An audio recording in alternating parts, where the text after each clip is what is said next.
শুভ কোজাগরী লক্ষ্মী পুজো। হ্যাঁ, ভিডিওটা ছাড়তে অনেক দেরি হয়ে গেল। তো হ্যালো এভরিওয়ান, আশা করছি তোমরা সবাই ভালো আছো।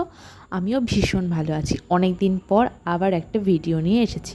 আজ হলো আমাদের বাড়িতে ছোট করে লক্ষ্মীবারের মতো এইবারেও উপোসটা আমিও ছিলাম, আমার মাও ছিল। তো সকালবেলা একদম কাজ সেরে নিয়ে স্নান করে নতুন শাড়ি পরে বসে পড়েছি আলপনা দিতে। আলপনাটা আমি আগেই দিয়ে নিয়েছিলাম, যেহেতু সেটা একটু শুকোতে দেরি হবে। আর পুজোর সমস্ত কাজ করতে আমার বরাবরই ভীষণ ভালো লাগে।